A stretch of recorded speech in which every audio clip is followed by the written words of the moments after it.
तो ये डेरिवेटिव वाले को कैसे सॉल्व करते हैं, तो भाई ये जानते हैं। तो डेरिवेटिव वाले को सॉल्व करने का तरीका भी बहुत आसान है। सबसे पहले, ठीक है, तो सबसे पहले तो यहाँ पर ये आपके क्वेश्चन पे ध्यान दीजिए, ठीक है, जहाँ पर भी x है वहाँ पर, ठीक है, मैं पहले तो यहाँ पर क्वेश्चन लिख लेता हूँ, बेहतर रहेगा आपके समझने के लिए। एफ ऑफ एक्स का मतलब हो जाता है cube minus x minus one. अब जहाँ पर भी x है वहाँ पर हम क्या ले लेंगे, वहाँ पर हम 1.5 ले लेंगे, तो मुझे मिल जाएगा 1.5। तो अगर मैं ये 1.5 डाल के चेक करूँ तो 1.5 की पावर 3 माइनस ये हो जाएगा 1.5 माइनस वन। ओके, इतना तो समझ में आ ही गया। राइट ना, अब अगर मैं इसको पूरे को सॉल्व करूँ कैलकुलेटर में, तो सॉल्व करने के बाद मुझे क्या मिलेगा, मुझे शायद इसका मिलेगा 3.225 समथिंग, इसका कुछ मिलना चाहिए। माइनस 1.5 से करेंगे तो हमको टोटल जो आना चाहिए वो आएगा हमको 0.875। देखिए बिल्कुल गड़बड़ मत कीजिएगा, आपको कैलकुलेटर अलाउड है तो कैलकुलेटर में ही इसको सॉल्व कीजिएगा। फिर उसके बाद बात करते हैं डेरिवेटिव की। अब मैं क्या करता हूँ, इस एफ ऑफ एक्स का डेरिवेटिव निकालता हूँ, तो यहीं पे निकालता हूँ एफ डैश ऑफ एक्स। इसका डेरिवेटिव कैसे निकालते हैं, देखो ये एक्स क्यूब है, तो एक्स क्यूब का डेरिवेटिव क्या होता है, पावर नीचे आएगी एक से घट जाएगी, ठीक है। फिर माइनस, फिर यहाँ पर एक्स अकेला है, तो जब एक्स अकेला होता है तो उसका डेरिवेटिव होता है वन।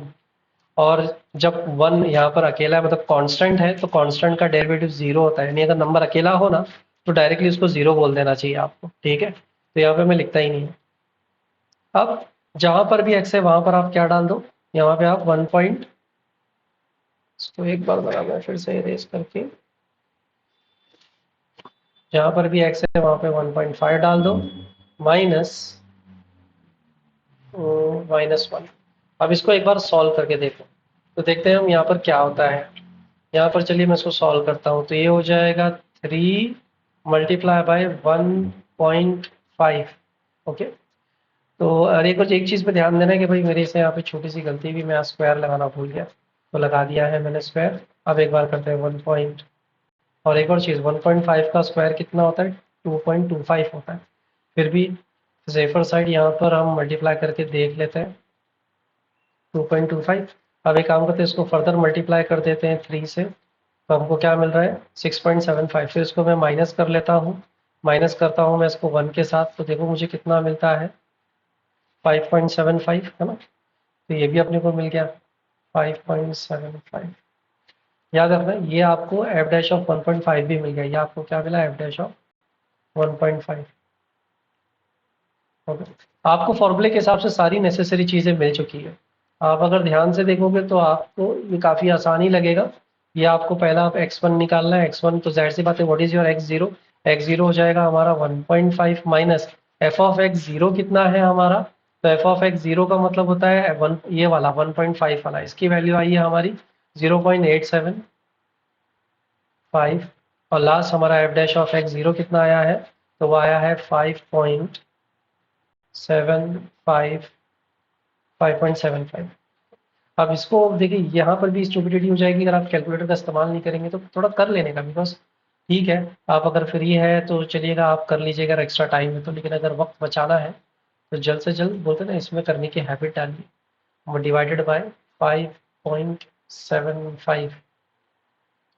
ओके, आपको जो मिल रहा है 0.15217, तो मैं यहाँ लिख के रख लेता हूँ कहीं पे 0.15217। ओके, ये अपने को नंबर मिल गया है, तो 0.15217 ये अपने को मिला। देंगे यहाँ पे छोटी सी मेरे से गलती होगी, पहले ये 1.5 लिखना पड़ेगा, तो 1.5 माइनस 0.15217 सॉल्व करेंगे तो हमको जो नंबर मिल रहा है वो है 1.347। मैं इसको लिख लेता हूँ, इसको इरेज कर देता हूँ, इसकी ज़रूरत नहीं है। हमको जो नंबर मिल रहा है वो है 1.34783। तो देखिए ये जो नंबर मिला है आपको, अब जाहिर सी बात है ये नंबर आपको मिल गया, राइट ना। अब आप आगे क्या करोगे, तो एकदम सिंपल है, आपको ये जो नंबर मिला है ना ये x1 है आपका। अब आगे की कहानी कैसे होगी, अब आप आपको यहाँ कहना है सेकेंड आइटरेशन, इसमें कोई नंबर रिप्लेस कुछ नहीं करना है। अब देखो फॉर्मूले पे ध्यान दो, फॉर्मूले के हिसाब से अब हम चलेंगे। तो फॉर्मूले के हिसाब से मैं ये पूरा करके बताता हूँ, आप पूरा अच्छे से समझ के चलो। फॉर्मूला बदल जाएगा, फॉर्मूला हो जाएगा x2 इज इक्वल टू, यहाँ पर आ जाएगा x1 minus F of x1 upon F dash of x1। समझ में आएगा? अब यहाँ पर x2 मुझे निकालना है, तो कैसे निकालना पड़ेगा? सबसे पहले तो देखो x1 आपको मिल चुका है 1.347, अब आपको f ऑफ x1 निकालना है, यानी कि f ऑफ 1.34783। ओके, इसका मतलब जहां पर भी x है वहां पर आप ये वैल्यू डाल दीजिए। तो जैसे ही आप डालोगे आपको कितना मिलेगा, मैं कैलकुलेटर में अब शॉर्टकट करके यहाँ पर बता रहा हूँ, लेकिन की पावर क्यूब माइनस 1.34783 माइनस 1। इसको जब आप सॉल्व करोगे तो आपको टोटल मिलेगा 0.10068। और जब आप यही सेम नंबर को जब डेरिवेटिव में डालोगे, याद रखिएगा आपकी डेरिवेटिव नीचे तैयार है।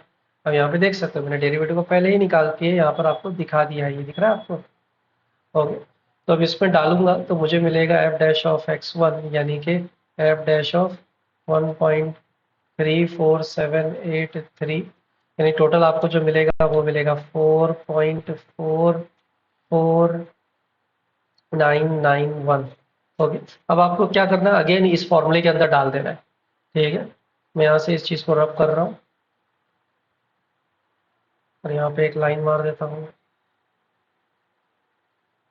अब जैसे ही मैं इस फॉर्मूले में डालूंगा, अब हम लोग क्या फाइंड करेंगे? देखिए हमने x1 निकाल लिया राइट ना, अब यहाँ पर x2 की बारी। ठीक है, तो यहाँ पर x2 जो है हमारा कितना आएगा, ये सेम फॉर्मूले में सब्स्टिट्यूट करूंगा मैं, तो मुझे मिल जाएगा 1.34783 माइनस 0.1001, ये 6 आएगा एक्चुअल में, 68 डिवाइडेड बाय 4.49, यहाँ पर एक और 4 आएगा 991। ओके, इसको जब आप पूरे को सॉल्व करोगे तो आपको कितना मिलेगा इस बार? 1.3252, ये 1.3 मिला आपको।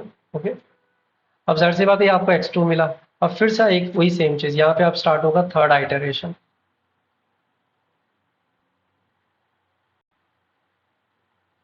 इस बार आपको क्या करना है, इस बार f ऑफ x1 लिया था, अब हम यहाँ पर क्या करेंगे, f ऑफ x2 बोलेंगे, फिर यहाँ पर भी हम f डैश ऑफ x2 बोलेंगे।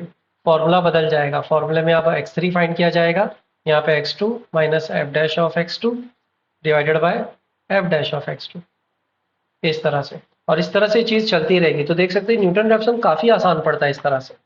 तो अगर आपको कुछ दिक्कत या कुछ भी प्रॉब्लम आता है, आप मुझे कमेंट के सेक्शन में बताइए, अगर आपको आगे तक का सोल्यूशन चाहिए तो। ओके, और अगर कोई और प्रॉब्लम है आपकी नज़र में तो प्लीज़ वो भी मुझे आप बता सकते हैं कमेंट सेक्शन में, और इसको लाइक और सब्सक्राइब करना मत भूलिएगा।